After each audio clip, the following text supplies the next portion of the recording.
All right, good afternoon, committee.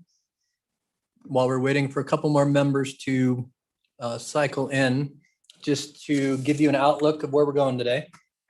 We're going to finish testimony on House Bill 14. I think there are two amendments before us that we're going to talk about. Then we'll hear it's going to be Yin's bill on inclusive ballot language, go to Representative Byrd's bill on ballot order, and then try to get to Representative Stiver and my bill on municipal taxes. With that, Ms. Austin, if you would call the roll, please.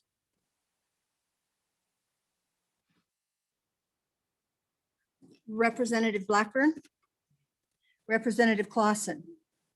Representative Clifford. Here. Representative Duncan.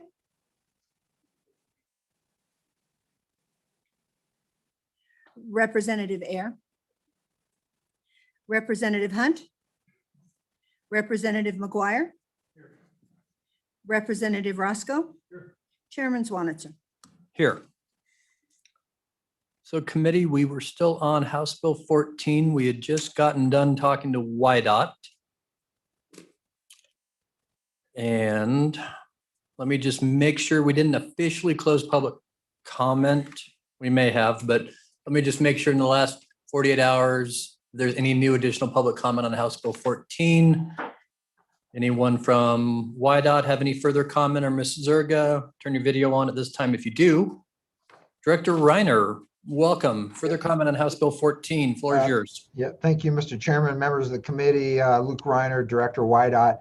The only comment, Mr. Chairman, would be submitted an amendment, which I will happily talk, but it speaks for itself. Really, the whole issue is prefer not to have poles in state managed right of way, and that was thrown up there, or that was passed to you. The one coordination piece, and I'm hoping Mr. Riemann is on, is I believe the counties have some further discussion there. And with that, Mr. Chairman, that's the only additional comment I would have. Thank you very much. Any additional questions for Director Reiner? Seeing none at this time and seeing no further public comment, jumping forward, let's close public comment once again on the bill. Committee, what's your pleasure on House Bill 14? Moved by Representative Ayer, seconded by Representative Roscoe. Bill is on the table. I believe we have two amendments, committee, that I know of. If anyone would like to move those at this time. Representative McGuire. Thank you, Mr. Chairman. I would propose or move amendment number, and I'm not sure, are we calling 3502? Is that the number? Okay. Amendment number 3502, which very simply goes to page 4, line 6. And after state, it inserts or to set communication poles in a state managed right of way. It was discussed by the good director, and I think that this language is very limiting. It's simply for a state managed right of way, and would stand for questions on that amendment. Thank you. First, let me see if there's a second. Seconded by Ayer. This was, hopefully there's a copy. I don't think the secretary has it, but I'm going to send it to her right now. You could check your email from Representative McGuire at 11:40 this morning to have a copy, but this was the amendment alluded to that I believe is supported by the Telecommunications Association and generally agreed to by the department as somewhat friendly. Is there any comment on the amendment? Seeing no comment and waiting for someone to say question. Question being called. All in favor of the amendment, please raise your, or please say aye. Aye. Opposed, say no. That amendment is passed unanimously. Are there other amendments to come before us? Representative Ayer, floor is yours if you would officially move. I think we all have it in, Mike. we all have it in front of us. I just moved this amendment that's been proposed by Charter Communications. Okay, is there a second? Seconded by Roscoe. And again, this would be the amendment alluded to by Ms. Levin on behalf of Charter Communications on rights of way, basically defining what is a communications company and a cable operator for some legal purposes for several of our telecommunications companies. Is there a discussion on the amendment? Not seeing any discussion and question being called. All in favor of Representative Ayer's amendment before you, please say aye. Aye. Opposed, say no. That amendment is passed. Chairman Zwanitzer, who Ma'am. seconded that amendment? Representative Roscoe did. Thank you. He keeps giving me the peace sign that probably isn't above the table that you can see. All right, committee, is there further comment or discussion on 14? Mr. Chairman, Representative Clausen, I'd like to offer another amendment. floor is yours. Page 3, line 8, change 45 to 90. And then line 9, after application, strike the rest of that line all the way through 14. And Representative Clausen, so I believe that was discussed by the County Commissioners Association, and they talked about both the 30 and 45. I'm just making sure you only wanted to cover. No, both of them, 30 and 40. I'll amend that to line 4, the 30 in there to go to 90 days. So just for the edification of the committee, one more time, if you would state the entirety of the amendment, also for the help of the secretary. Okay, page 3, line 4, change 30 to 90. And then page 3, line 8, change 45 to 90. And then after line 9, after application, strike through line 14. All three. Let me make sure there's a second. Seconded by Roscoe. And so again, committee, this, just to clarify. Chairman Zwanitzer, Yes, ma'am. we're striking line 14. So on page 3, it would be on line 4, changing 30 to 90, on line 8, changing 45 to 90, and then striking everything on line 9, starting with the word any. That entire lines 9 through 14. Thank you so much. And so I believe the testimony was more in line with doubling each of those numbers, but under the current amendment right now that's proposed, you would provide an application. They would have 90 days, 90 business days. So that could be up to 4.5 months for them to basically acknowledge the application has been received and is in review. And then they'd have another 90 business days, so potentially another 4.5 months to approve or deny. And then we would not have the automatic, if the local jurisdiction decided not to act on it, it wouldn't automatically happen. So that's the amendment before you. Any discussion? Representative Duncan. Thank you, Mr. Chairman. Would it be considered friendly, my fellow representative, if we changed line 4 to 60 to keep it consistent with line 8 being 90? Mr. Chairman, Representative Clausen. I would consider that friendly. Okay, and the second thinks that's friendly too? He does. Okay, further discussion on the amendment. It's now going to be 60 on line 4, Ms. Austin. Any further discussion? Seeing none and question being called, all in favor of that amendment, please say aye. Aye. Opposed, say no.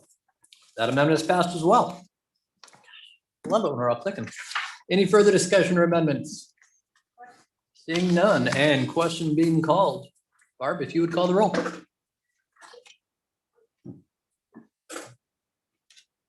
Representative Blackburn. Representative Clausen. No. Representative Clifford. No. Representative Duncan. Aye. Representative Air. Aye. Representative Hunt. No. Representative McGuire. Aye. Representative Roscoe. Aye. Chairman Zwanitzer. Aye. Bill passes with amendments. Thanks. And committee, anyone feel excited about floor managing House Bill 14? Probably preferably somebody who voted aye. Do you really want it, Roscoe, or McGuire said he'd take it? No. Okay, Representative McGuire, it is yours on behalf of the committee. Thank you. Next up committee will be House Bill 136, inclusive ballot language, brought to us by Representative Yin. Floor is yours, Representative Yin. Thank you, Mr. Chairman, members of the committee. I bring before you House Bill number 136, inclusive ballot language. So this is a pretty simple bill. It increases the size of our statutes by 1 word. It was brought to me by a constituent who noticed during the primary election that on our ballot in the write-in section, it actually says write his name in. And so normally, when it comes to statutes, I think often the argument is statutory construction says his includes the feminine gender. Unfortunately, this is language in quotes to be put on ballots. So the general public doesn't necessarily follow the rules of statutory construction. They will follow the rules of natural language. So I decided that it's worthwhile to bring a bill on this. And so you have the bill before you that is literally one word, changing the word his to the person's possessive. And that is all I have for you, Mr. Chairman. Thanks. And I Questions, will happily answer any questions. questions for Representative Yin? Seeing none at this time. I know the Secretary of State's office is on. Any comments from Secretary of State's office on House Bill 136? Welcome, Elections Director.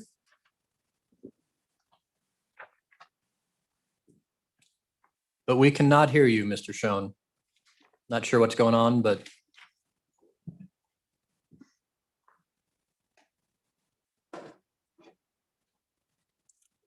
it doesn't say you're on mute, but we just can't hear you yet.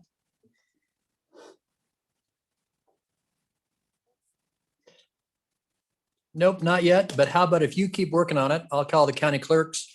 And if you can get it to work, let me know, or you can do the 100 yards to come see us in person as well, if you'd like. With that, Ms. Langford, welcome to the Corporations Committee.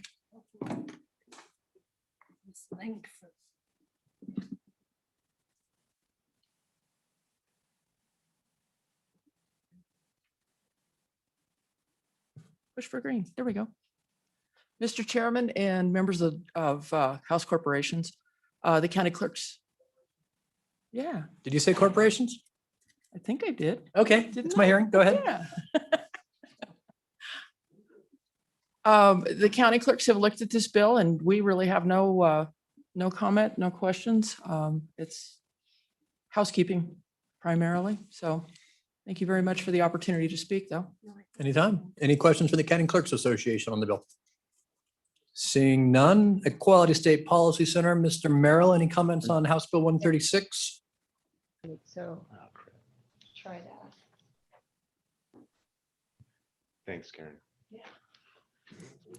I don't hear Mr. Merrill, but I do hear Mr. Schoen from the Secretary of State's office. So Kai, we can hear you now.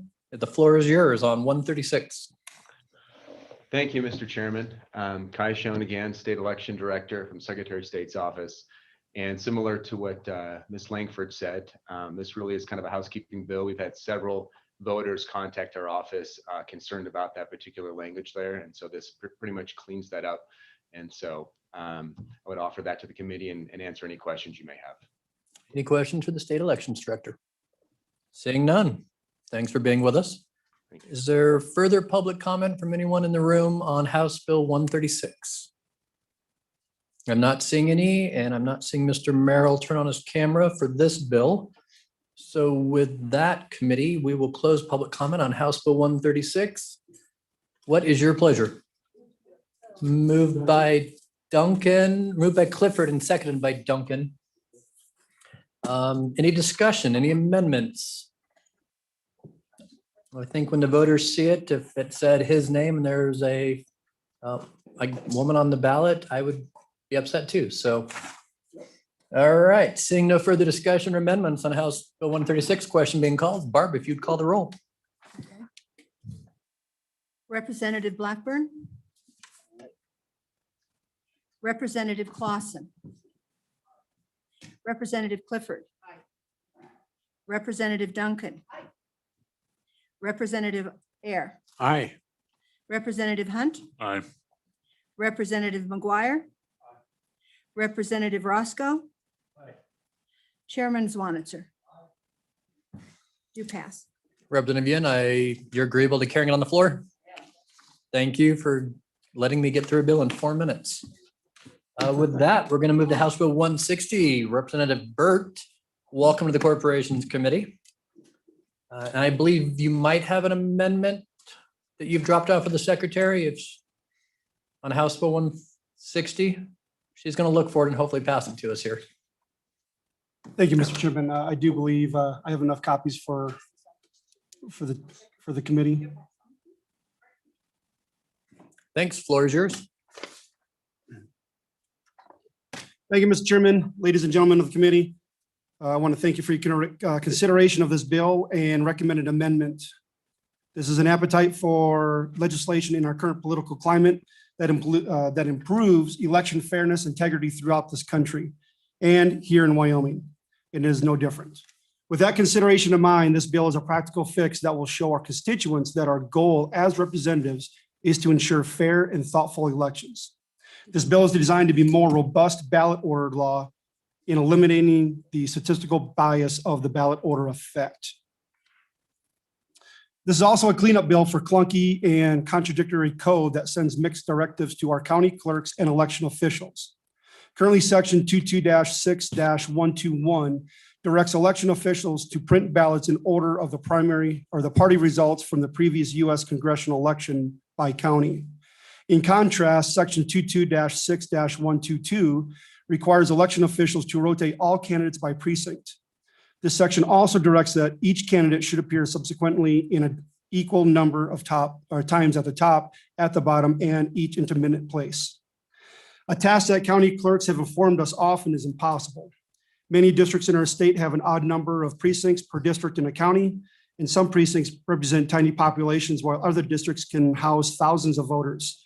District 47, for example, covers the area of the state of Massachusetts with approximately 3,000 active voters. It is the largest state legislative district in the country and spans 3 counties. District 47's presence in Albany County is only one precinct, making it impossible for the county clerks to comply with the existing law. With the new amendments applied, this bill corrects confusing contradictions in code and, more importantly, creates a more fair and trusted election result. Today, I'm joined by preeminent experts in the field. They have exhaustively studied the impacts of ballot order effect and have worked with states and election officials around the country to improve election integrity with their research. I would like to sincerely thank our witnesses for the time and their important work. I will mostly defer our witnesses to discuss the research behind the ballot order effect. The research is overwhelming. Ballot order can sway, sometimes even into double digits. With that, I'd like to ask the committee to adopt the provided amendment and pass the bill with a favorable consideration. This is a practical fix that will eliminate confusion in the code and show our commitment to election integrity and fairness. With that, I will turn the time over to our experts, starting with Don Krosnick. So Representative Burt, Yes, sir. Perhaps the best way to go about this is to give you a second shot for the amendment after the discussion. Would that be preferable? Yes, sir. Okay. But before we turn it over, any questions immediately for Representative Burt? I'm not seeing any. And so you say Mr. Krosnick? Yes, sir, I have. Yes, sir, I have 3. I've got a Mr. Krosnick, a Dr. Josh Pasek, and a Dr. Darren Grant. They will be. We'll just bring them all in then. Thank you, sir. We'll give them just a second to enter the room here. Do you have a preference on who I call in first? Yes, sir, Dr. John Krosnick. Okay, Mr. Krosnick, welcome to the Wyoming House Corporations Committee. Pleased to have you zooming in with us today. You have, 4 or 5 minutes to talk about House Bill 160 in front of us. Floor is yours. Very good. Thank you very much. It's a great pleasure to get to join you today, and I thank you for the invitation. We are, as you heard a moment ago, and as you all know, at an exciting moment in political history with regard to elections.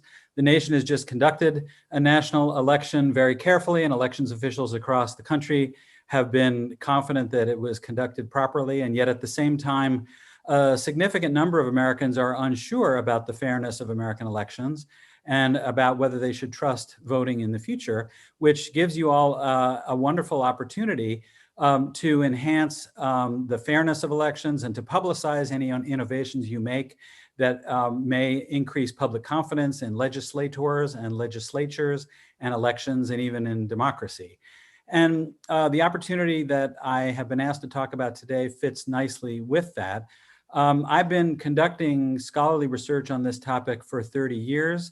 And during those years, election scholars around the world have also been studying this same issue and producing a very large set of scientific evidence. My background before getting into this issue was work as a survey researcher where we have known for 100 years that the order in which we offer answer choices in a survey question to respondents can influence the answers that they give. And so one might imagine that when voters go into voting booths, they may take the process much more seriously than perhaps survey respondents do. And we might think something as trivial as the order of answer choices would have no meaningful impact on voting.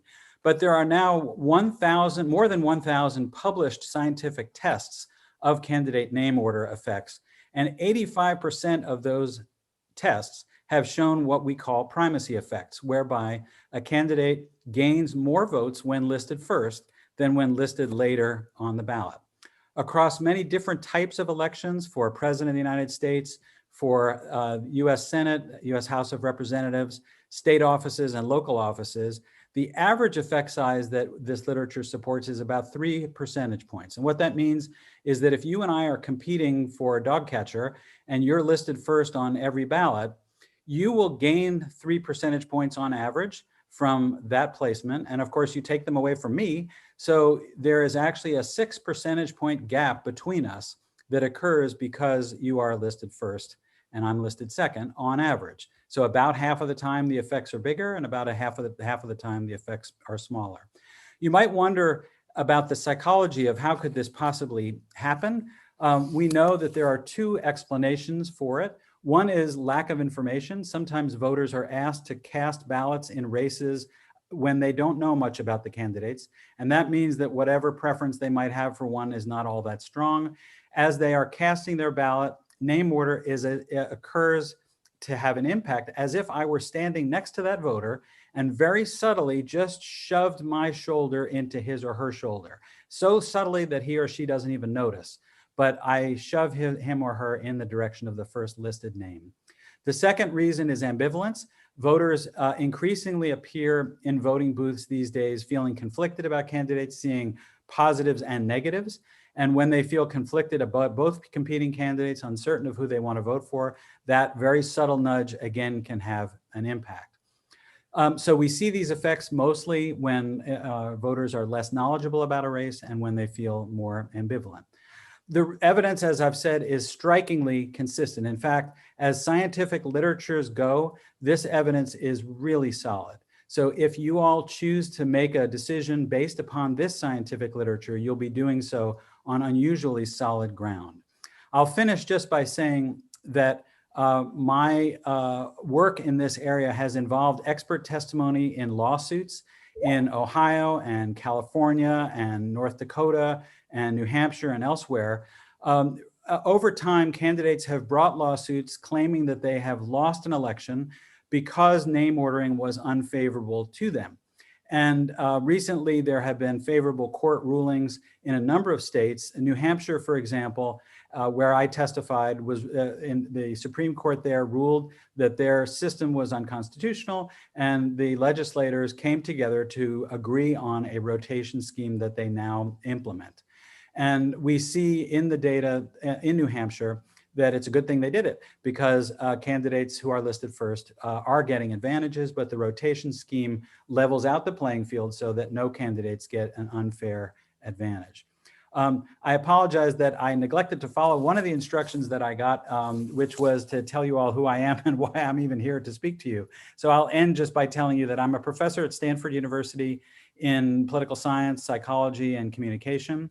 And my research in this area has been an important part of my research portfolio. Thank you again, Mr. Chairman, for the opportunity to speak to you.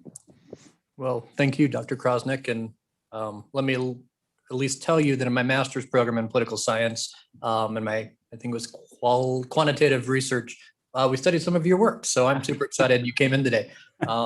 Questions from the committee? Representative McGuire, go ahead.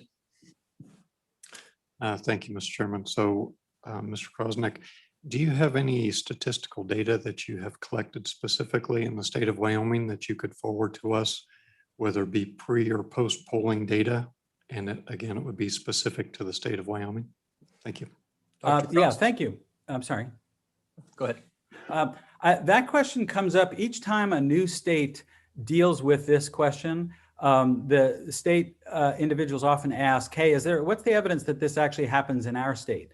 And so far, every time we've turned a new telescope on a state to look, or microscope to look closely at what happens, we find it everywhere. We have not done analysis in Wyoming, but we would be happy to do that. And we could do it actually quite quickly for the committee if you'd like to see that. Given the pervasiveness of the effects showing up not only across numerous races and numerous states and many decades in the United States and across the world, my expectation is quite strong that we'll see in Wyoming what we've seen elsewhere.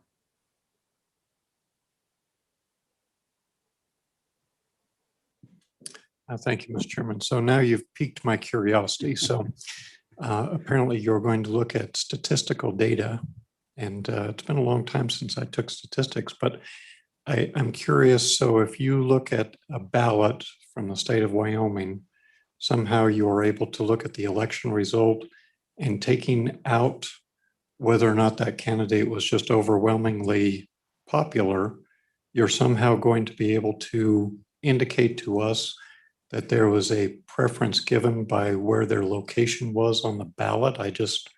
That's an amazing jump to me. So if you can explain how you can make that jump in logic, thank you. Yeah, thanks for asking. So here's how we do scientific studies of name order effects.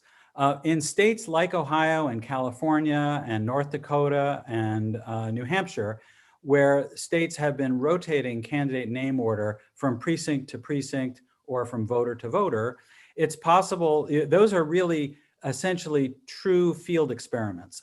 They're just like what are called randomized controlled trials that drug companies do to test the impact of a new medication. So some people are exposed to the real drug, some people are exposed to a placebo. That assignment is done randomly. And then we can compare whether the candidates, when a candidate does, whether a candidate gets more votes when listed first than when not listed first.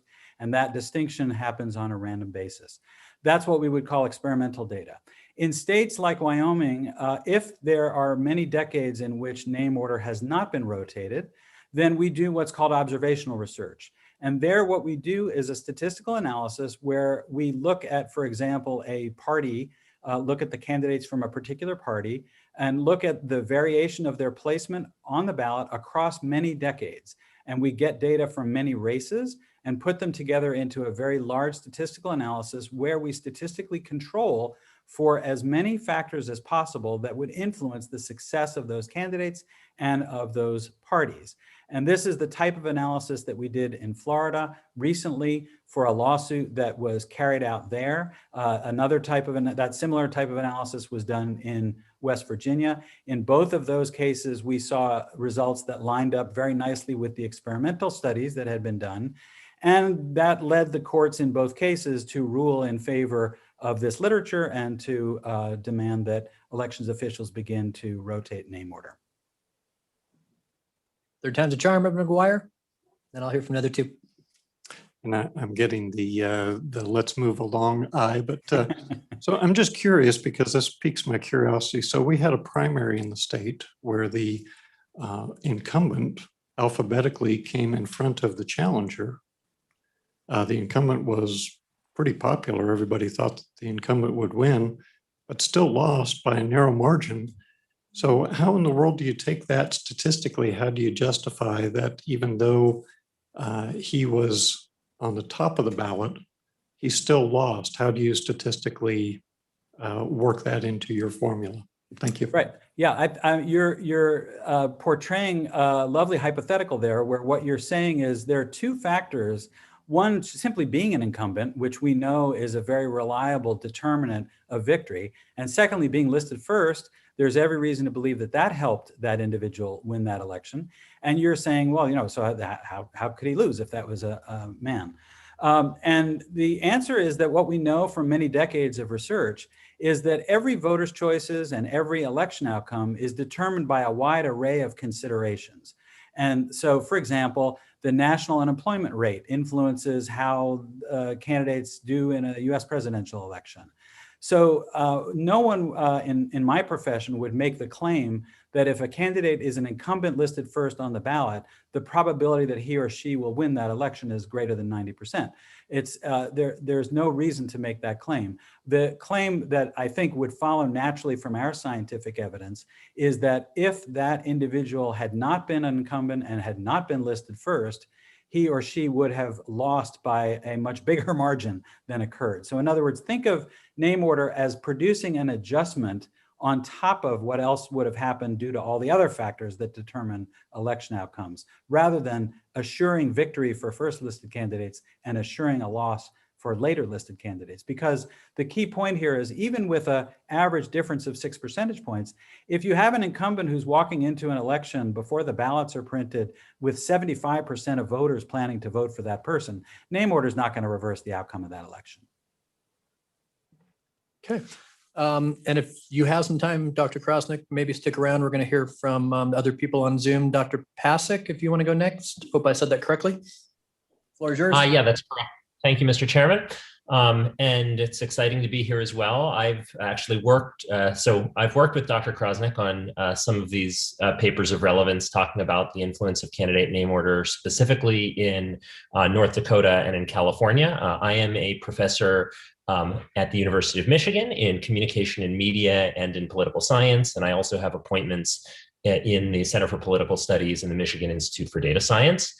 I guess I'll echo many of the points that Dr. Krosnick laid out, that this is really a matter of fairness, a matter of allowing the state of Wyoming in particular, should they adopt a law like this, to avoid the potential for any claims of the way that it's doing its elections to be biased, which is helpful. It helps instill additional confidence in balloting and in the way that the ballots are produced and the votes are counted, that there isn't something that's undermining the voters' will. There is a widespread belief, for instance, among campaign workers that the ordering of candidates' names on the ballot matters. So this is something that they all seem to believe to some degree, which is in part, I think, why many have brought lawsuits on it. And we've found leagues of statistical evidence across a large number of papers showing that, on average, individuals listed particularly first, but sometimes also in the very last position of a very long ballot, tend to gain an advantage in the number of votes that they receive compared to other candidates when that can be tested. How do we do this? Because this issue's already come up to some degree. We prefer, as scientists, to focus on cases where there actually is randomization or rotation, and we can treat it like a natural experiment and assess the impact of the different orders that exist across ballots in a state. Of course, we can try to make the best assessments we can in other places as well. And Dr. Krosnick talked about some ways to do that. There's also enough variation in every state that you can observe cases where the procedure for ordering candidates happens to vary based on party or other things over time, so that you can see what happens when a candidate happens to be listed first versus second in many circumstances. When are these effects larger or smaller might also be of interest to the committee. The effects tend to be larger in races that aren't as well publicized, in primary elections, when you're looking at sort of a more minor contest in an election that has, say, a presidential or a gubernatorial candidate on it. But the evidence really strongly suggests that voters may come in not having made incredibly solid decisions about every single candidate on the ballot, yet sometimes make a choice anyway. And when they do that, name order seems to matter, at least on that marginal level. And to the extent that that influences elections, that's a bias that isn't really ideal for how we want to express the will of the voters and who they elect. Okay, questions for Dr. Pasek? Not seeing it at this time. Don't go too far. Dr. Grant, floor is yours. Thank you, Mr. Chairman. Can you all hear me okay? Yes. Wonderful. Thank you for having me. It's great to be here. My name is Darren Grant. I received a PhD in economics from Florida State University about 25 years ago, and I've been professoring ever since. But before I did that, I was also a high school teacher and coach, and I worked for the Defense Department And Texas is a very interesting state politically, where I teach at Sam Houston State University in Huntsville, Texas. I've published about 20 academic papers, including several on voting and a few on this ballot order effect that Professor Pasek and Professor Krosnick have just spoken to, and also some additional work looking in Texas and in West Virginia at the randomization procedure that's used in those states in primary elections. The idea behind this work can kind of be easily understood by thinking about Texas primary elections, where you have 254 counties in Texas, and each one of them is supposed to determine the order of candidates randomly. And so in two candidate elections, it's maybe easiest to see. In about half of the counties, one candidate is going to be listed first, and in about half of the counties, one candidate is going to be listed second. And so you got about 128 counties where this one person is listed first, and then another 128 counties where the same candidate, so it's the same person, is listed second, and it's been randomly determined. It's a coin toss, or sometimes they draw numbers out of a hat. And so in that case, your statistics can really come into play because you have enough what you would call observations or kind of bites at the apple to see if you have a systematic difference in the vote share received by that candidate in the counties where they're listed first as opposed to being listed second.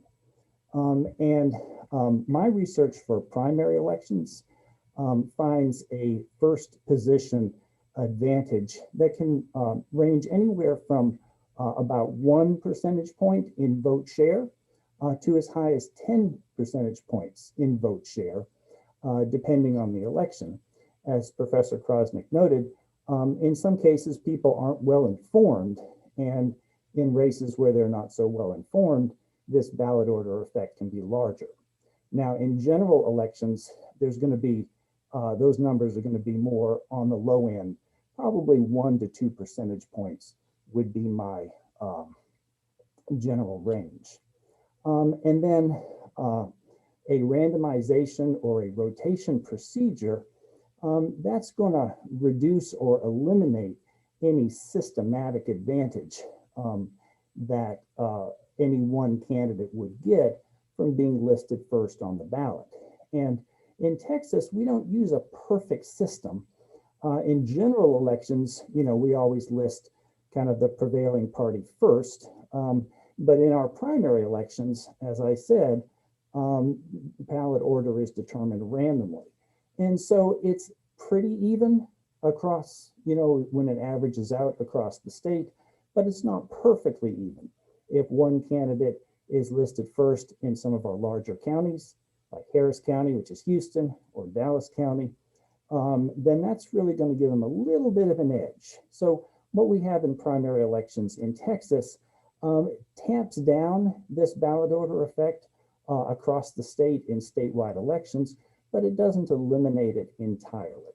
It's a pretty good solution to the problem, but not a perfect solution. I think I'll stop there. I will be happy to take any questions that you have. Right. Committee questions, Representative McGuire. Thank you, Mr. Chairman. So we've been doing it about the same way since about 1957. Can you explain to me how in Natrona County it's been selected which party comes first? And can you tell me, since 1957, how that has affected the outcome? Thank you. Dr. Grant, if you can answer that question, or I would be happy to. I actually looked at the sample ballots for Natrona County yesterday online. As I understand it, for the general election, it appears that because the Representative Cheney won the House race in 2018. My understanding is, and that's the way it seemed on the sample ballots I reviewed, is that the Republican was listed first on every sample ballot. I'm sorry, every precinct in that county. And so there is no variation within Natrona County in ballot order with which to make a judgment from that county's data alone. It's just not there. Okay, one more, Representative McGuire. So how many times has that order been reversed in the last 30 or 40 years, and how has that affected the elections in Natrona County? Dr. Grant, if you know. Yeah, so you're not going to be able to draw that judgment from Natrona County. You won't be able to draw that judgment from Sweetwater County.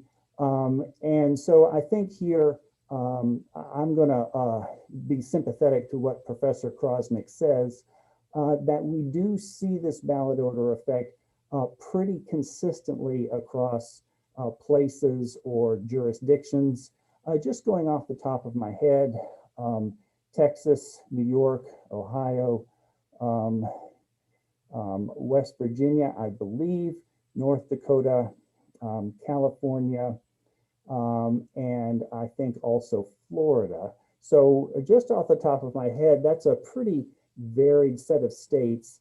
And you don't have a huge differences across the states in the magnitude of that effect.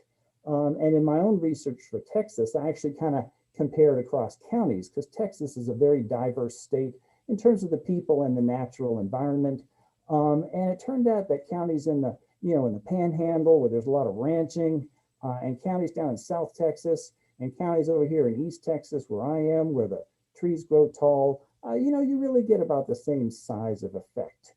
So I think here you really can't base your judgment just on, hey, what's happened in this particular county, and you really have to adopt this larger perspective that Professor Krosnick put forward, which is that it seems to be a pretty reliable thing. Okay, committee, let me open it up. Are there any questions of any of the three academics, shall we say, on the literature out there and their studies they've concluded? I'm not seeing any more at this time. Certainly appreciate all three of you taking time out of your day-to-day to join us here in the state of Wyoming. You're welcome. We're going to kick you back in the waiting room, but certainly stay tuned if you'd like to listen to the results of how this all goes today. Thank you. Thank you. County Clerks Association, do you want to be next? Welcome, Ms. Langford.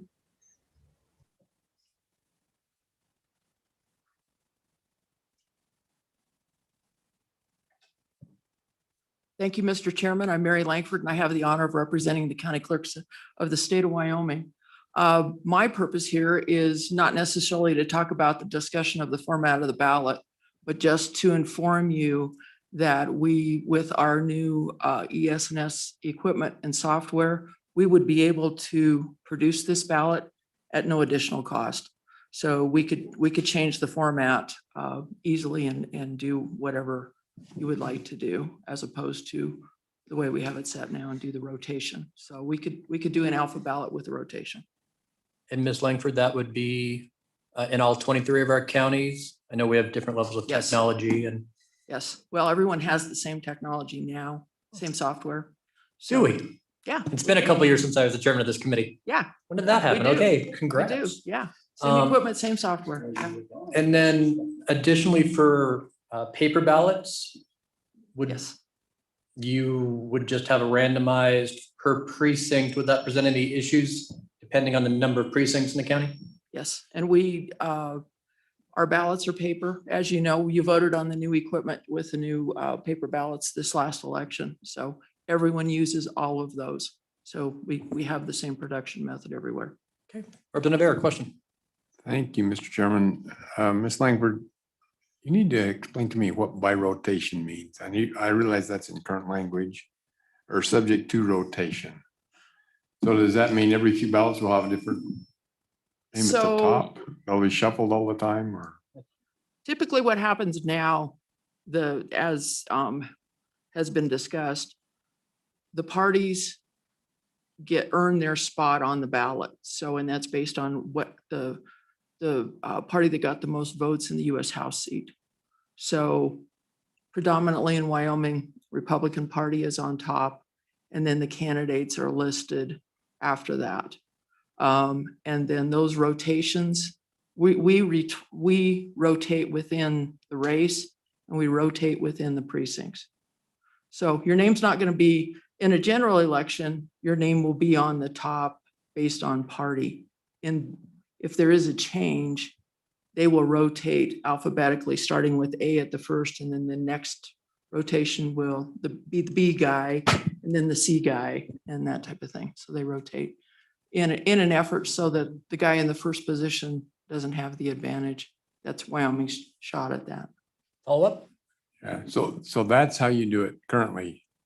Yeah. Great. Thank you, Mr. Chairman. And one other kind Yeah, of go ahead. follow-up. So how often is that rotation made? Is it every ballot, every 10 ballots? It's by race and by precinct. Okay, so every precinct would Every have a precinct will different, be a different. different candidate Yeah. at the top.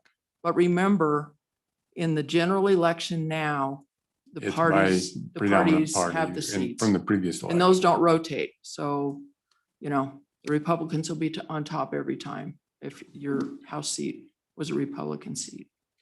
So it's fair to say in a primary election between multiple people of the same party, let's say the Republican Party, and there are an odd number of precincts, 3, 5, 7. Right. One candidate whose last name starts with an A would appear at the top of more than the average. And Right. who's ever a Z with a 5 Yeah. precinct would be the bottom of those 3. Bad deal. Representative McGuire. Thank you, Mr. Chairman. Two questions. First of all, so anecdotally, and this is just anecdotal, have you noticed a preference? Do the clerks, when they look at the final ballot, do they go, oh, well, this person's going to win because they're listed first or second? Have you, and again, this is just a feel, has that been a problem in the past? I don't think that's anything that anybody considers, any of the clerks consider. Follow-up question. Yeah. So then, are you aware of any statistical studies that have been done in the state of Wyoming based on the state of Wyoming ballots as they have been produced? Are you aware of any scientific studies that have said that's a problem that needs to be addressed? Mr. Chairman, no, I'm not aware of any. Thank you. Further questions for the County Clerks Association? Representative Roscoe. Privilege, Mr. Chairman, if I could. I just wanted to let the body know that Mary Langford was my county clerk in Sublette County when I ran and won by 4 votes several years ago. And then also I appreciate the good representative for bringing the bill because being in the unusual situation that I am for my party affiliation, that I think this is a great correction. Seems like this week we're correcting ballots and election mechanics. So thank you all. I can't even ask, wouldn't you agree? Because that would be an ideological question. All right, any other questions for the clerks? Seeing none. Anyone else in the room wish to testify? Representative Yin, come on down.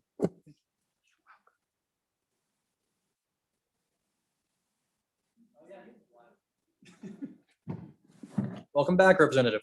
Thank you, Mr. Chairman and committee. Yeah, I do want to say that I am in support of the bill with the amendment. The unfortunate drafting of the bill as it currently is, while it does remove the party going from bottom to top, it still keeps the alphabetical order, which ends up with people like the chairman and myself being at the end. But the amendment, I think, does a good job of fixing that, making sure it's randomized across the board. I do want to speak towards the fact that this is trying to eliminate a possible bias. And I think the studies that go across the country still apply here because the humans in Wyoming tend to be pretty have the same psychological biases as humans in other places. We don't have separate psychological studies in Wyoming than we do in California. They cover the whole country because when I see a long list of 6 different names on my county commissioner list, people look at the top of the list first.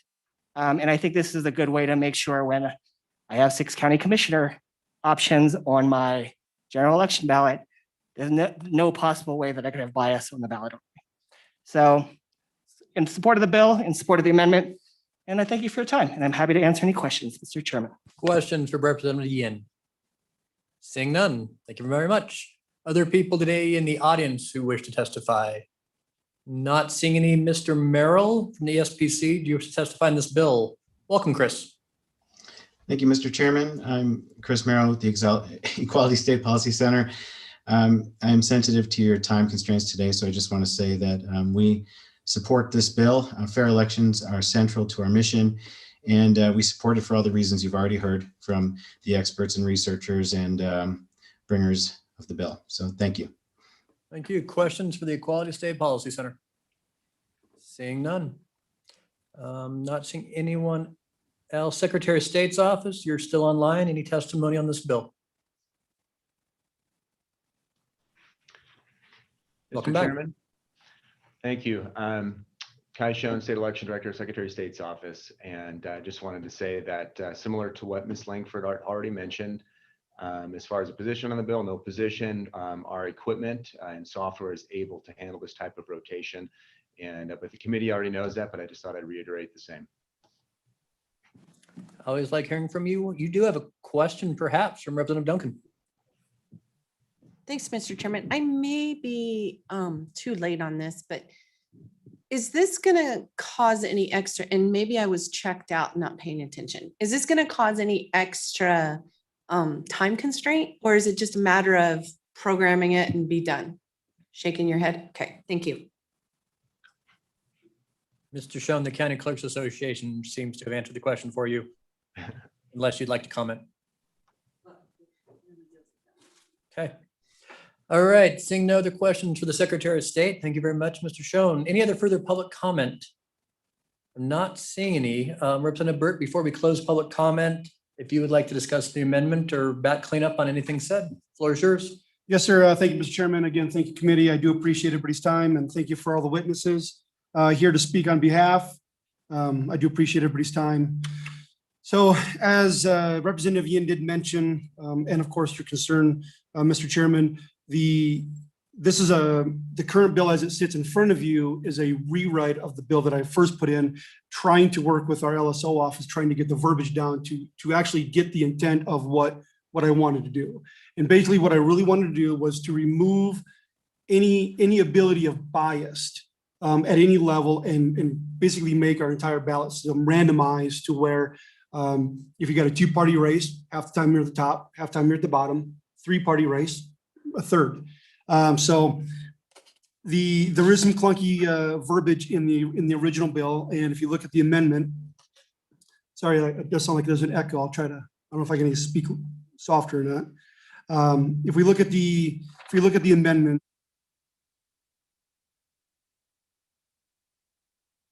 on the alphabetical, I want to remove the alphabetical verbiage and put in randomized. That'll remove the concern of A over Z. And then on page 2, line 8, instead of subject to rotation, I want to make a change to the Wyoming statute 22-6-122. And we can look at that here if there aren't any questions on the randomization side of it. If we go into the 122 section there, I do have 2 changes I want to make on that within where it does say, where am I here? All right, so if we look at on the verbiage, it does say on the office shall be rotated. I want to change the rotated to randomized, again, to remove the rotation side of it, and again, make that completely randomized. And then on all ballots by precinct, I want to cross out all precinct. And then so it would actually be for all elections. And again, if we go back to District 47, where we have a particular one precinct, there won't be any alteration in that. It'll be one ballot for that precinct, and we won't have any actual randomization in there. So removing by precinct will open up the ability to randomize all those ballots in that precinct, making that just as fair. And doing so as well will remove the constraint, the cleanup version of it all will allow the 121, the 122 statutes to work with each other. And it'll allow our county clerks to work in those particular areas and actually follow the statutes as we make those clear. Okay, any last questions for Representative Burt?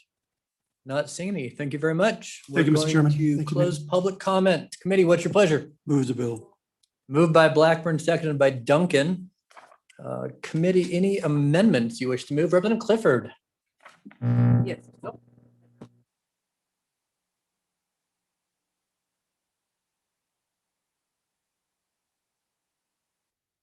Can you hear me okay?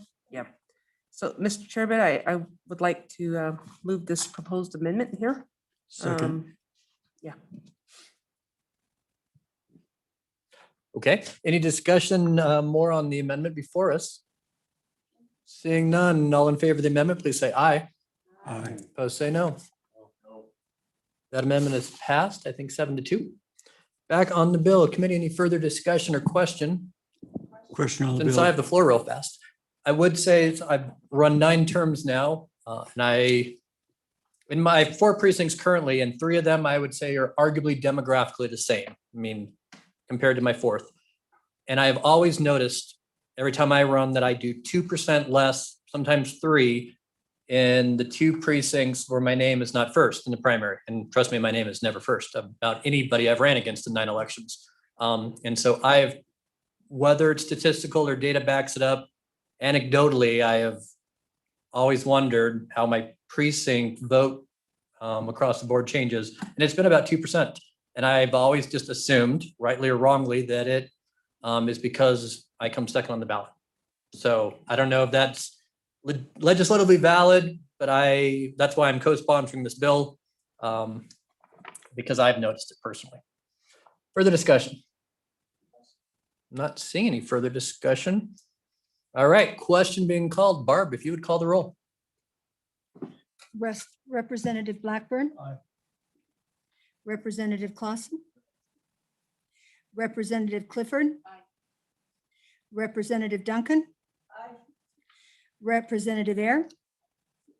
Representative Hunt. Representative McGuire. Representative Roscoe. Aye. Chairman Zwanitzer. Aye. Do pass with amendments? Thank you. So congratulations. I think that's your first bill this year, Representative Burt. Yes, Mr. Chairman, it is. And I'd be remiss if I didn't just mention of any bill this legislative session, your co-sponsor list is easily the most varied. Although I have some issues with some of the people's names on here, right, that I never thought my name would be co-sponsoring the same type of bill. I am very impressed with the array of co-sponsors that you have and wish you the best moving forward. Thank you, Mr. Chairman. Anytime we can get tripartisan support, I'm all there. So thank you. Tripartisan support. So thank you, committee. I do appreciate. All right, committee. So let me be very honest. I thought we were like half an hour ahead of where I thought we'd be. So anybody need a break besides me? With that, we're going to do House Bill 12 next. I'm going to turn it over to the good vice chairman to run House Bill 12. I'll be back in about 5 minutes, but please welcome Representative Stivar to the committee. Thank you, Mr. Chairman. Thank you, Mr. Chairman. Representative Stivar, Thank you, Mr. Chairman. go ahead and present your bill if you would, please. This is House Bill 12, bond elections. This is change the bond elections in Wyoming statute 22-104, 22-21-103, and 22-21-104 again. I brought this up because when these bond elections are run not during the general session, you have less people voting in them. I had a bond election here in this county for $3.1 million and only 213 people voted. And it went 178 for, 35 against. That affects that whole district. I had another bond election looking into this that it was voted down one year in the general election. They run a special bond election the following year and it passes. We need to get some consistency in this. So I will go through the bill.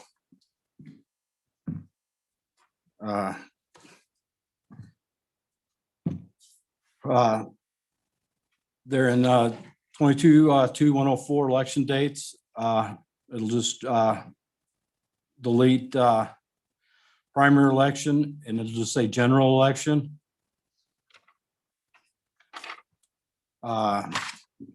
Each bond election shall be submitted to a vote of qualified electors of the political subdivision. Each bond election shall be held on the same day as the general election. Nothing really changes in, so nothing will change in the way they submit for the bond. It's still 110 days out through the county clerks.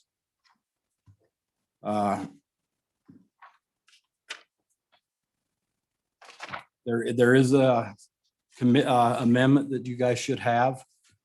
And I hope you guys will consider it because one thing I overlooked doing this is, natural disasters, unseen circumstances, unexpected emergencies. That'd be kind of hard for them to wait for, a year, 2 years. So that needs to be put back in. And I didn't look at that, but this is just for the regular, these projects that these guys come up with, or the county commissioners or the city come up with, is they just need to pre-plan better instead of, off-cycle years. That's all this does. And I stand for any questions. Any questions for Representative Stivar?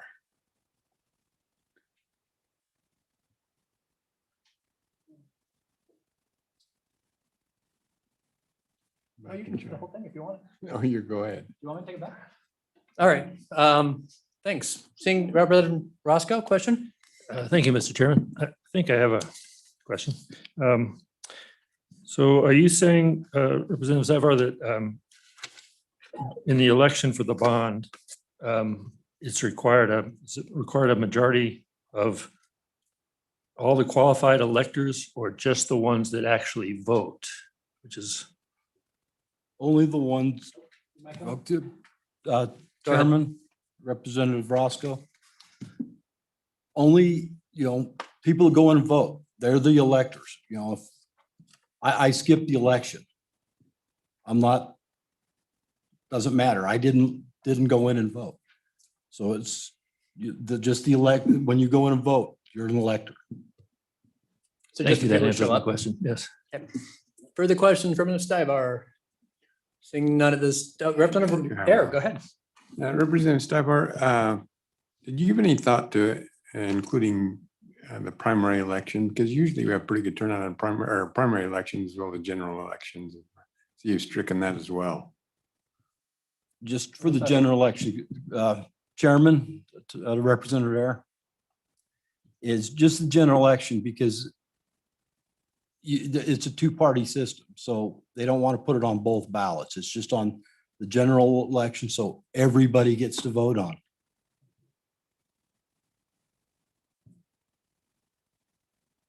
That answer your question? Well, sort of, but under Follow- our go ahead. current statute, it's allowed in both primary and general election.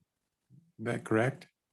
Yeah, yes, it is. Okay. Chairman, Representative, yes, it is. I guess, Representative Hunt, go ahead. Thank you, Mr. Chairman. Representative, there we go. Representative Stiver, would this impact, and I did skim through the bill and now I forgot, but anyway, would this impact for those smaller communities that hold their municipal elections in May?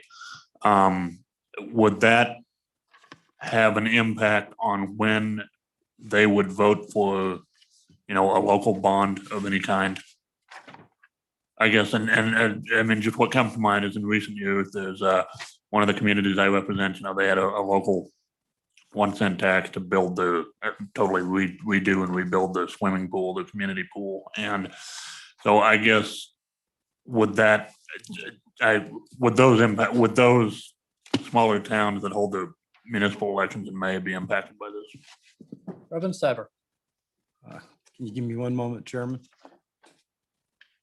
I believe the answer you're looking for is if it's a bond, yes. Are there everything else that isn't a bond is still in force? Which is even spelled out there on page 2. Mr. Chairman, through Representative Hunt, it's right there on line 14, first Monday in May or November, or the Tuesday next to the following third Monday in August. So I do have a question for the Stivar. So this is just for bonds, your bill, and doesn't really go at any of the other questions that any other elections that a political subdivision could hold. I guess just the rationale of why bonds only, because they're important enough that it should be a general election, or why didn't you make a wider swath than this bill calls for? Chairman, because bonds are important. I mean, they affect everybody in that area for their mill levies, their taxes. So we need to have as many people voting in that. And that's why I just went after the bonds. Okay. Further questions for Representative Stivar? Not seeing at this time. We'll open it to public comment. Wham or which county commissioners are jumping up first? Welcome. Mr. Livingston. Make sure that mic's on for me if you would. Green light. My first day back. It's a new game out there now. Thank you, Mr. Chairman, members of the committee, Lee Livingston, Park County Commissioner here on behalf of Wyoming County Commissioners Association. And we are in opposition to this bill. We don't feel that we feel it could be detrimental to communities to have to wait to put a bond election. I understand the concern about voter turnout, but I don't know that this is the way to correct that. Voter turnout is what it is, and getting folks to the polls is very important. But if you have a project that needs to move forward, I appreciate the good representative amending it with the natural disasters and emergencies. But as it stands now, our association is in opposition to this bill. Okay. Questions for the County Commissioners Association? Representative Blackburn. Thank you, Mr. Chairman. You say detrimental. Can you expand on that? Well, Mr. Livingston, go ahead. Mr. Chairman, Representative Blackburn, if our position is if a project needs to move forward quickly, it could possibly not get voted on in time for either the cost of the project could change or it just could not occur is the position we have. Thank you. Further questions for the County Commissioners Association? Commissioner Livingston came down all the way from Park County. Seeing none. Thank you very much. Thank you, Mr. Chairman, members of the committee. Mr. Schilling?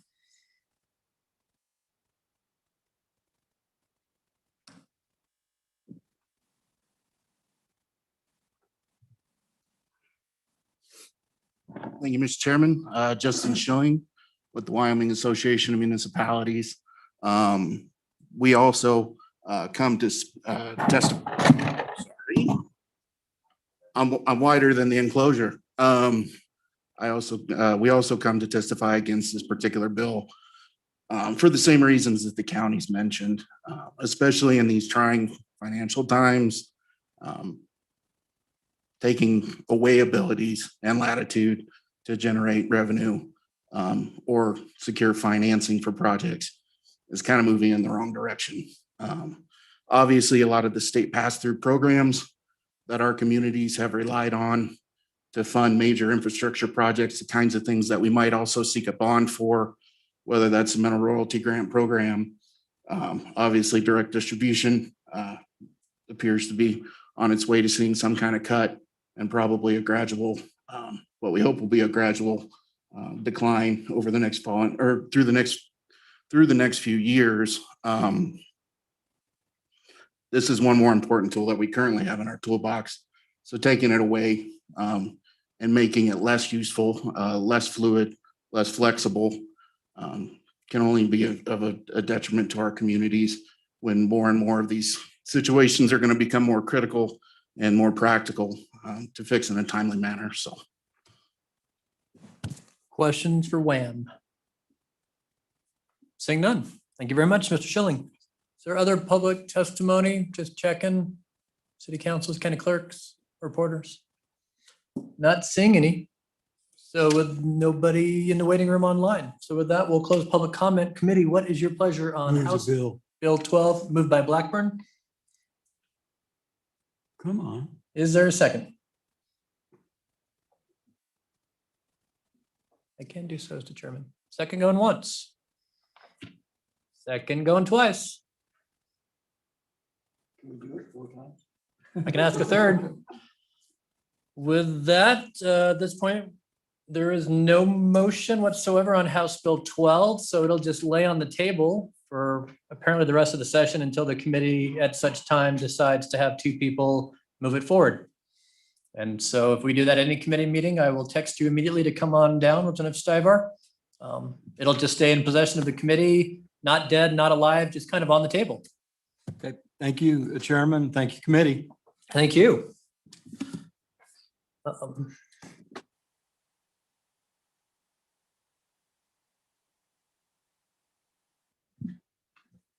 Next bill for our consideration is House Bill number 179. Sponsored by Representative Swanner and Senator Case. And Representative Swanner, will turn the time to you to explain your bill.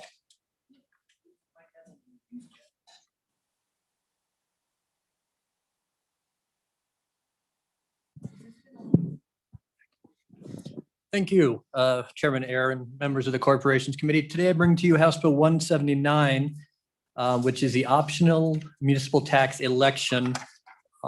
And quite honestly, what it does is basically the reverse of the last bill you just saw, which was on bonds. This is on sales and use tax. So the reason this bill is coming before you today, let me explain an issue we have in my county. Well, I guess the overall thing when you have, okay, let me go back. So this would be specific for, I'm trying to think why it's called a municipal. For specifically sales and use tax, a municipality can do. So we passed a bill in Revenue Committee last year, it became into effect, that if a county put on a, any additional tax, so either the specific purpose or an economic development tax, after that, the city or municipality within that county could have a ballot proposition before the voters to put on additional sales and use tax to benefit city projects. So in Wyoming statute, some days I think, well, let me back up to make sure we're on the same page. Wyoming currently allows a 4-cent statewide sales and use tax. Then there are 3 additional cents that each county can use at their discretion. One we would call a general purpose tax, which is primarily used, at least in my county, here in Laramie County, for roads. And then we have a specific purpose tax, which in my county here we use for specific countywide projects that we all vote upon, fire centers, sewer, water. And then the statute also allows for what my county would know as a 7th penny, but an economic development 1 cent. And I believe there's currently one in Goshen County, actually. They're using not a general purpose or a specific purpose, they're using economic development tax. So we have all those tools available currently in statute, tools in the toolbox. What we did last year in the Revenue Committee, we have instances throughout Wyoming, primarily in about 4 counties, where they have been unable to put a county-wide sales and use tax on the ballot for either economic development or specific purpose, primarily. And so even though a large amount of voters in one area of that county will in fact vote for it, the other part of the county or another municipality in that county will not. And we've had some interesting situations, let's say in my county, where we have 4 municipalities. The ballot the language in statute required 3 of the 4 to be able to agree. And so it was always interesting to me to get 3 of the 4, get more than 2/3 to agree to certain countywide tax impositions. You would throw perhaps some more projects above and beyond at some of the smaller municipalities to get that municipality to be like, yeah, let's put on the countywide ballot, which has caused some issues, at least in my county. I think I've said probably publicly, we buy off some of the smaller communities and get a larger share. I know I've said that before at the mic, so I'm going to say it again, but don't quote me on that. Now that I'm on Zoom forever. Anyway, so the issue we're running into now is, especially right now, is there are bills out there this year that are cutting, that may or may not cut the revenue we're giving to cities and towns. We haven't seen it in the House yet, but it's moving its way. If that happens and they get a revenue decrease, or just in general, if things are going to heck, there are mechanisms in statute to allow cities and municipalities to be able to put a tax on the ballot. If the county doesn't want to do it, say countywide, but the county commissioners by resolution can allow the city to have that election. Currently in statute, that election can only happen at a general election, which makes it really difficult. If the county puts it on, you got to wait to the next general election. And so your county basically has to have enough projects they've put on that's going to last for 4, 6, or 8 years. Because if they just put one project that'll be paid off within a year, the city is never going to get to be able to put on that additional economic development or specific project tax.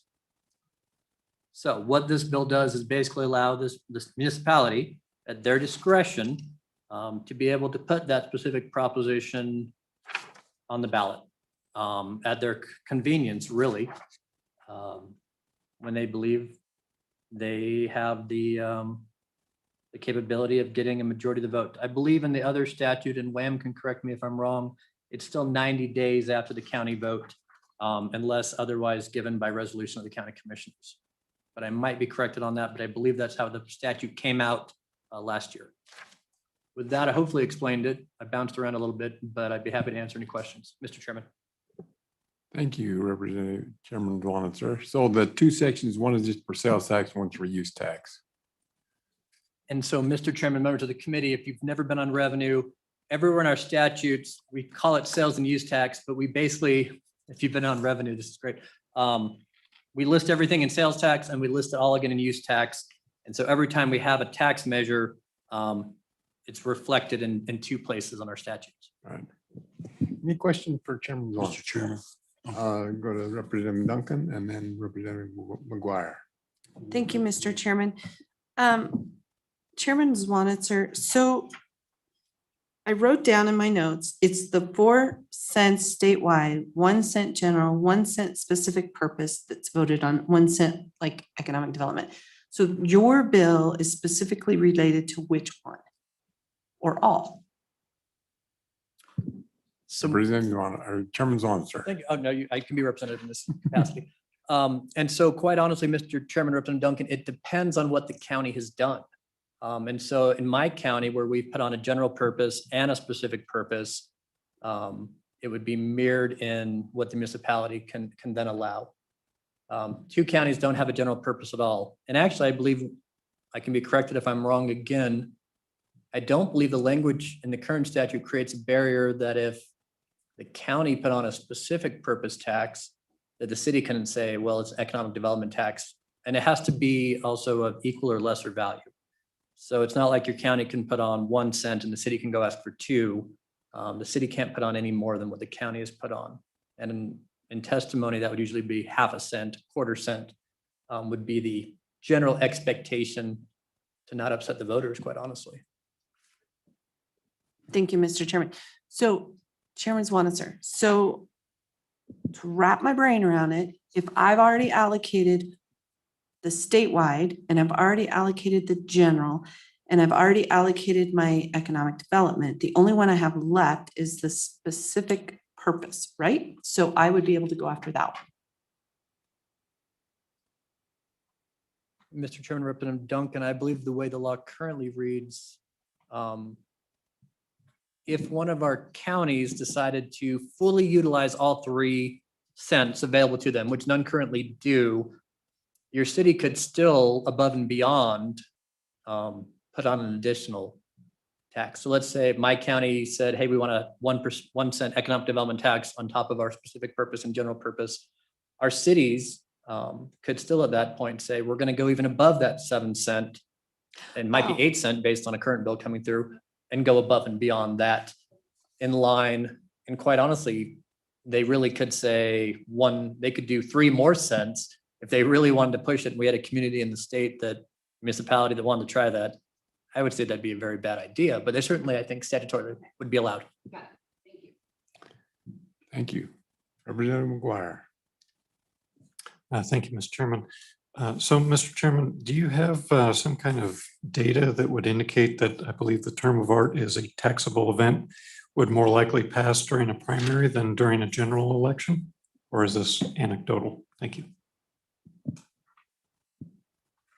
Mr. Chairman, Representative McGuire, I would say it's all anecdotal. I don't have any data studies, but I would say in my experience, how do I put this?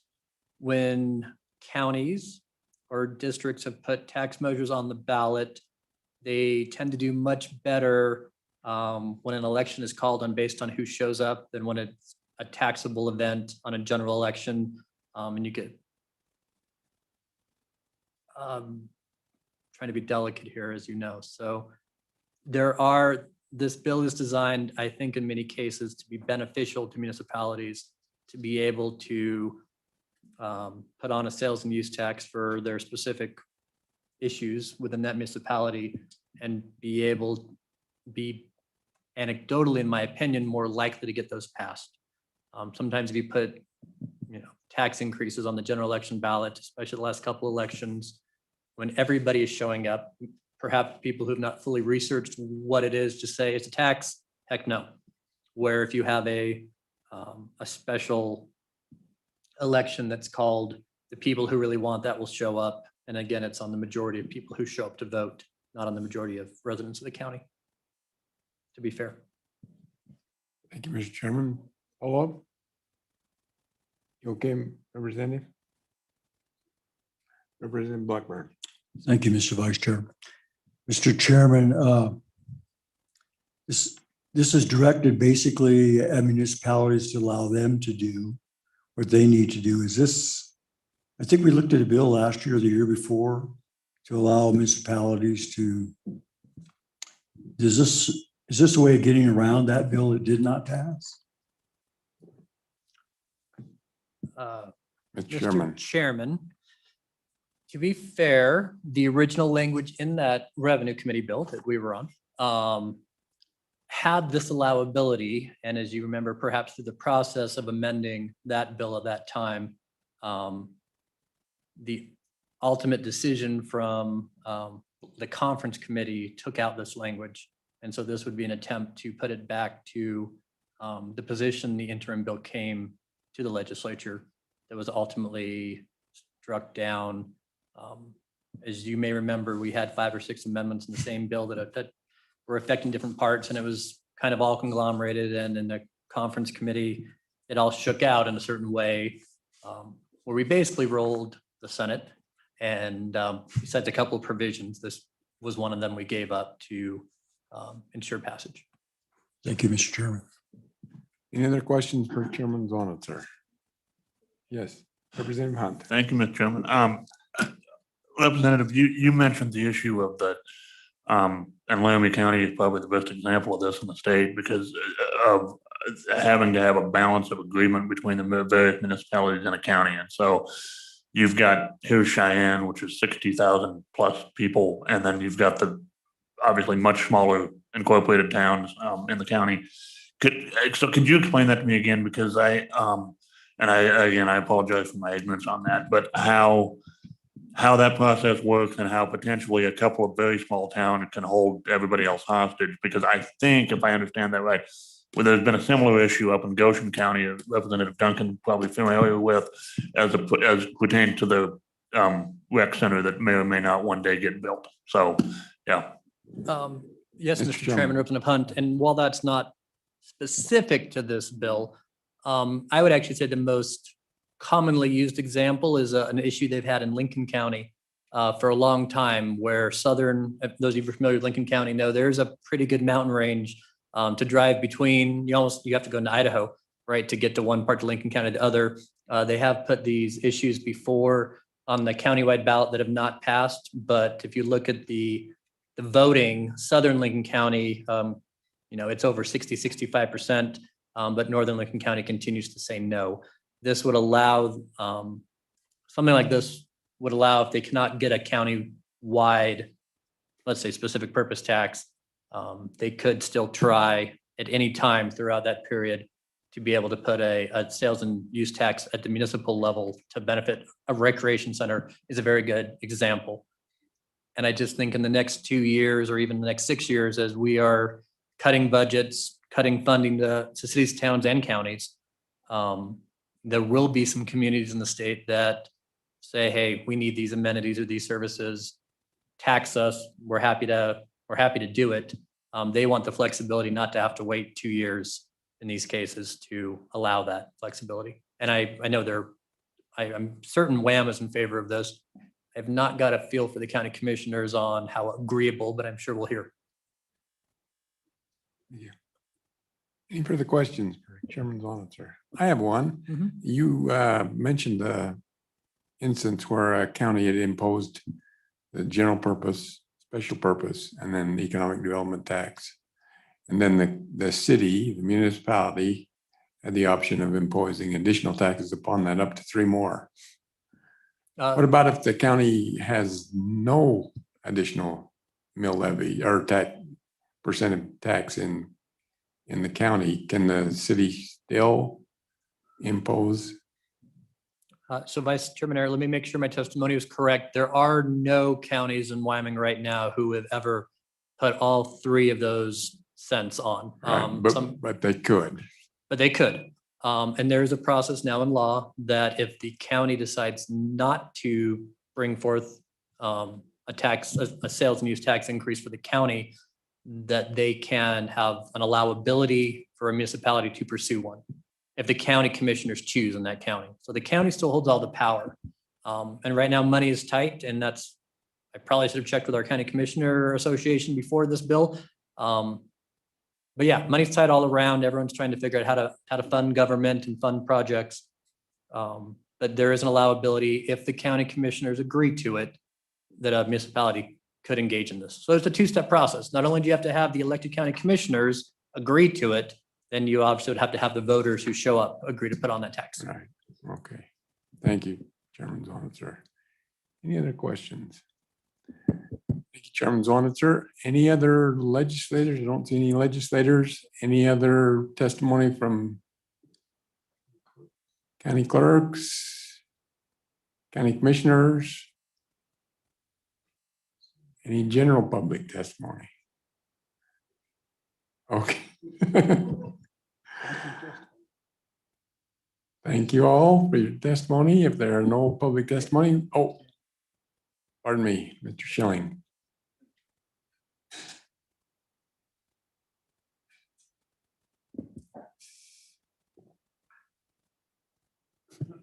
Mr. Chairman, Justin Schilling with the Wyoming Association of Municipalities. Thank you again. To Representative Duncan's point, to add some clarification on kind of the progression of the taxes. So you have your statewide 4 cents. The county can vote on a countywide specific purpose tax as a 5th cent. Then the countywide or general purpose tax is a 5th cent, sorry. Specific purpose tax or general purpose tax is a 5th, specific purpose is the 6th. So, and that's where it's basically stopped. There was economic development. Very few counties had taken advantage of that. The municipal option tax in most cases would operate as a 7th and would only specifically be voted on and imposed in that county. So here in Laramie County, obviously the one community that would probably take advantage of it would be Cheyenne because of the tax base that's available. They would go to their voters, ask for that, for that 1 cent or some part of that cent. The other rules that were passed in the municipal option bill last year that adds some caveats to that. The municipal option tax can only be collected while the countywide specific purpose 6-cent tax is in effect. So you can't extend it, like you can't seek it and have it passed by the voters and then it extend past when the 6-cent sunsets. So it creates a smaller window, and that's one of our members' biggest issues. And why we are in strong support of this bill is it creates some interesting timing issues for our communities, especially the ones that still vote on the 5th cent. A lot of them do it by continuation by their county commissioners. But you have a scenario where you ask your communities, your county for the 5th cent, your residents, then you come back and you ask for your 6th cent. Well, with the general election language that was passed with the bill as amended last year, then you have to wait 2 full years to ask for, you've got to wait for the next general election to go ahead and ask for the municipal option. Well, then you're probably back around to the same year you have to ask for your 5th cent. So you're stuck in a situation where on your ballot, you're asking for 2 cents in the same election, and it would make it very difficult for a lot of our communities, to try and do that. The other big consideration, quite honestly, is just again, just as I spoke to with the bond bill, this is one of those cases where we're able to use this tool when we see something coming, whether it's road maintenance, other infrastructure, those kinds of things. And if we have to wait, I liken it to having to wait an hour to call 911 when you see your house starting on fire. It creates this long delay before we can go to our voters to ask them to support their own community with funds. And these, I know in the past, certain legislators have criticized specific purpose taxes as the shiny thing that we dangle in front of our voters, whether that's a new rec center or a swimming pool or a botanical garden but in the coming years, especially with the cuts that we expect to see and that are already happening and have already happened, specifically with the MRG program last year when that was cut during the budget session, those tools that we've had through the state, those pass-through funds, as those continue to decrease, this particular option is going to become very practical, and it's going to become very critical to our communities to keep their infrastructure running and to be able to tackle things as they come along with a little more expedience. So that's why with that, we do stand in opposition or in strong support to this bill, and we ask for your consideration. Thank you, Mr. Schilling. Yes, Representative Duncan. Thank you. So to wrap my brain around this is basically kind of a stopgap measure to be able to catch the in-between projects. So we're not doubling up on an election trying to get 2 cents versus 1 cent this year, 1 cent the next election or so as projects are completed. So, and then in my situation would not be an 8th penny. It would still be the 7th penny because we would have to utilize the other 2 first. Okay, got it. Yeah, and you do have some, as Representative Swanser and Chairman Swanser mentioned, part of the compromise that was reached with the municipal option tax bill last year, because we did, we had some infighting amongst our member communities, the smaller communities versus the larger communities, because this does municipal option tax for obvious reasons stands to benefit the larger, more robust tax capable communities much more than the smaller ones. And they were afraid when it was a standalone proposition that they would get locked out in the cold, basically, and Cheyenne would just vote for Cheyenne's tax and they wouldn't see the benefit of the countywide tax.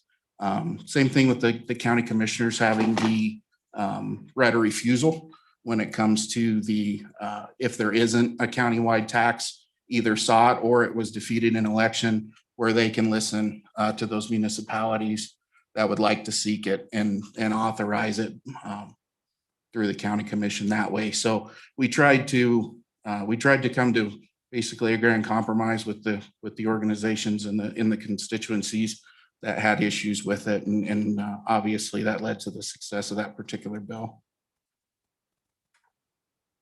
Any other questions for Mr. Schilling? Thank you for your testimony very much. Thank you, Mr. Chairman. Any other public testimony? We'll close public testimony. Committee, what's your pleasure? Move the bill, Mr. Chairman. And moved by Representative Blackburn, second by Representative Zosco. Any discussion? It's pretty simple. We don't have to go through the bill because there's only 2 pages. Question on the bill. Question on the bill being asked, being called. You call the roll, Madam Secretary. Representative Blackburn, Aye. Representative Clausen, Representative Clifford, Representative Duncan, Representative Air, Aye. Representative Hunt, Representative McGuire, Representative Roscoe. That was unanimous with 1 abstention. Oh, I don't think I'm perfectly happy to vote on my own bill. No, you can't. If I can vote aye. The bill passes. I know, I could have thrown a 6 on here. Committee, I know, just publicly, I did send everyone in the committee an email. We did get 10 more bills assigned this morning. And I think 4 of them, at least so far, deal with public health orders and, you know, the ongoing situation we had in Wyoming last year. We're going to hear all those at once. I'll email you all some rules about how we're going to tackle all those and allow for public comment. But at this point, we do have, I think, 16 bills that are kind of stacking up, and I'm under the understanding that we have at least 5 more coming, if not more, based on what I saw introduced this afternoon. So I think I can honestly tell you we're not going to get to all of them. So perhaps I know there are many of you who have a bill coming to this committee. I've seen your names as sponsors. So I will pledge to you to talk to you about those. And perhaps over the weekend, we can have a committee conversation on what you like and what you don't like. I'll try to send out a list of all of the bills. And if you have specific ones that are, we need this or we don't need that, sure, let me know. And then if we even need to do like have everybody kind of vote on what they want to hear, I'm generally agreeable to that too. We do have some major ones that I think are important. Pretty much anything that I have my name on, you can imagine we're probably going to hear, right? Representative McGuire has a great one. Representative Duncan has a good one. Also a great one. And I think my name's on a Representative Blackburn bill. So we will probably hear all 3 of those certainly, plus all the public health bills. And we have a couple of Senate files that you keep getting emails about. Yeah, that I engaged this morning, as you remember, with someone that they sent me some nice emails back to my response. So with that, committee, anything else to come before the committee today? There's a great roadkill bill up at 2 o'clock, just so you all know. Thank you for your hard work. It's exciting. And Representative Duncan has a great egg bill coming up today on committee of the whole. Chicken freedom. All right, we'll be back Friday at noon.